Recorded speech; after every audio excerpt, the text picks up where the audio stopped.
Hello everyone, welcome back to the solutions for Jadavpur University BA Economics exam 2022, and we are looking into the past year question papers. So as far as possible I have tried to pick varieties of questions from different chapters, but সবসময় it might not be possible because এই চ্যাপ্টারের কিন্তু অনেকগুলো question same chapter থেকে এসছে। এই question পেপারে অনেকগুলো কোয়েশ্চেন সেম চ্যাপ্টার থেকে এসছে।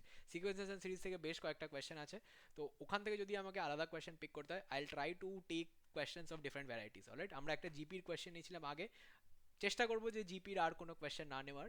ধরো এপি থেকে নেওয়া গেল কি একটা প্রবলেম সামনে নেওয়া গেল, এরকম টাইপের কোয়েশ্চেন নেওয়ার চেষ্টা করবো। যত সম্ভব একটা দুটো আলাদা আলাদা চ্যাপ্টার যতগুলো আলাদা করা যায় আমি করব, কিন্তু যেহেতু প্রচুর কোয়েশ্চেন একটা চ্যাপ্টার থেকে রিপিট করেছে, I may not be able to take all of the different chapters. Alright, so ওটার জন্য কিছু মনে করো না, কোয়েশ্চেন পেপারটাই ওরকম। অলরাইট, চলো এখানে একটা ডিফারেন্সিয়েশনের কোয়েশ্চেন পেয়েছি সিঙ্গেল, এটাকে সলভ করা যাক।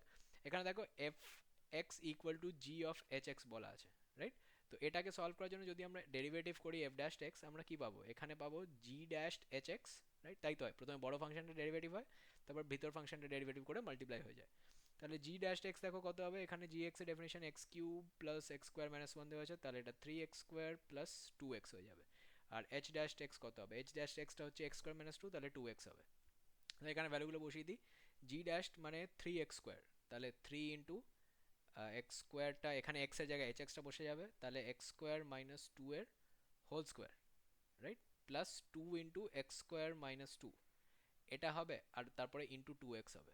দেখো এখান থেকে আনসারটা চলে এসছে, কিন্তু আমি যদি এই জাস্ট মাল্টিপ্লিকেশনটা করে নিই তাহলে দেখো six x into x square minus two এর whole square plus four x into x square minus two, এটাই দেখো ডাইরেক্টলি এখানে আছে অপশান সিতে। রাইট, সো এখানে কোনো ক্লেভার অ্যালজেব্রিক ম্যানিপুলেশনের ধার ধারে নেই। যে অপশানগুলো আছে সেগুলো কিন্তু ডাইরেক্টলি এটা মাল্টিপ্লাই করে দিয়ে দিয়েছে। ইনফ্যাক্ট এই অঙ্কটাকে আরেকটু কমপ্লিকেটেড করতে চাইলে কি করতো, আরও দুটো স্টেপ লেখাতো তোমাকে দিয়ে। Right, you would have ask to take x square minus two common, and then ভিতরে সিম্পলিফিকেশন করে যেটা আসে you might have had to answer that. Alright, so মনে রাখবে in future if you get this type of problems, এরকম জিনিসপত্র আসতে পারে যে you might have to simplify it algebraically to get one fundamental answer. Alright, here it has been given differently, so যেমন দেওয়া আছে তেমনই করবো। রাইট, ওটা নিয়ে আমাদের কোনো চিন্তা করার দরকার নেই, যেভাবে দেওয়া আছে সেভাবে আনসার দিয়ে দিয়েছি। All of us are happy, option C mark হয়ে গেছে। চলো এবারে নেক্সট কোয়েশ্চেনটা হচ্ছে এগেইন ইনইকুয়ালিটিস থেকে। রাইট, তো এখানে দেখো বলেছে x is a natural number selected from 1 থেকে 100, তাহলে probability that the number satisfies the inequality. So for this type of sums you have to solve the inequality first. দিয়ে দেখো ইনইকুয়ালিটির সলিউশন সেটে কতগুলো নাম্বার আসছে, আর ওখানে স্যাম্পল স্পেসে তো টোটাল 100টা ন্যাচারাল নাম্বার আছে, তাহলে you divide the number of solutions by the number of sample space, যেটা হচ্ছে 100, আনসার পেয়ে যাবে। রাইট, সো এটাকে কি করে করবো? এখানে দেখো x square minus thirteen x less than equal two thirty বলেছে, দেন আমি এখানে করতে পারি x square minus thirteen x minus thirty less than equal to zero. তাহলে এটা ফ্যাক্টরাইজ করার কোনো ব্যাপারই নয়, দেখতে পাচ্ছি এটা হচ্ছে ফিফটিন ইন্টু টু হবে, তাই তো?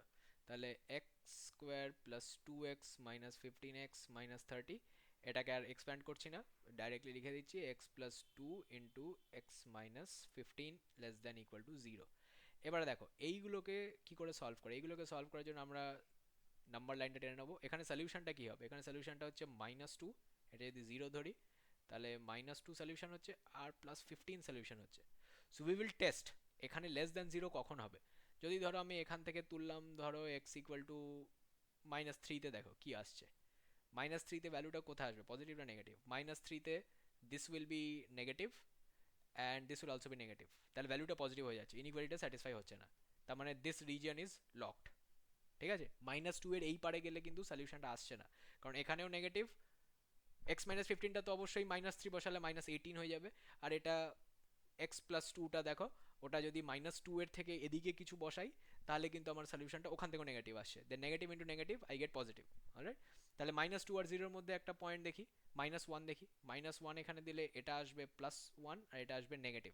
রাইট, তাহলে কিন্তু এই এরিয়াটা আমি অ্যালাউ করছি মাইনাস টু থেকে জিরো। আবার জিরো থেকে ফিফটিনের এলাকাটা দেখি, জিরো থেকে ফিফটিন এলাকার জন্য ওয়ান বসাতে পারি, তাহলে এখানে ওয়ান প্লাস টু আর ওয়ান মাইনাস ফিফটিন, এটাও নেগেটিভ, তাহলে এই পুরো এরিয়াটা আমার কাছে আসছে।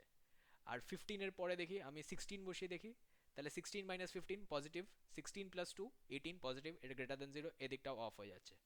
তাহলে আমার এরিয়াটা কি হচ্ছে, মাইনাস টু, মাইনাস টু বসালে জিরো হয়ে যাচ্ছে, তাহলে মাইনাস টুটাও less than equal to zero এখানে ইনক্লুড হবে, আর ফিফটিন বসালেও জিরো হবে, তাহলে minus two less than zero less than fifteen, this is my solution set এই ইনইকুয়ালিটিটার। এবারে এর মধ্যে কতগুলো এলিমেন্ট আছে দেখো, ন্যাচারাল নাম্বার বলেছে, রাইট? এই ন্যাচারাল নাম্বারটা বলেছে বলে এখানে কমপ্লিকেশনটা আসবে। ন্যাচারাল নাম্বার 1 থেকে শুরু, তাহলে 15টা থাকবে। তো যদি 15টা হয় then I will just probability of x calculate করব। উপরে আছে আমার 15টা আর নিচে আছে 100টা, তাহলে এটা 5 দিয়ে কাটলে 3/20, রাইট? তাহলে এটা আছে অপশানে আমার সিতে।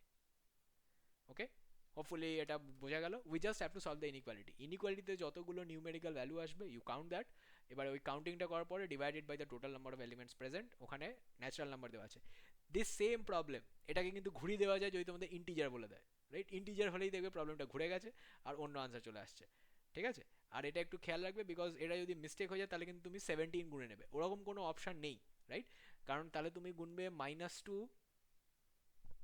-1 0 ইন্টিজার হলে, ঠিক আছে? -2 -1 0 যদি তুমি গুনে নিলে তাহলে কিন্তু এখানে প্রবলেমটা চলে আসবে, রাইট? আর যদি এখানে ন্যাচারাল নাম্বারের বদলে হোল নাম্বার বলে দেয় তাহলে কিন্তু জিরোটাকে গুনতে হবে।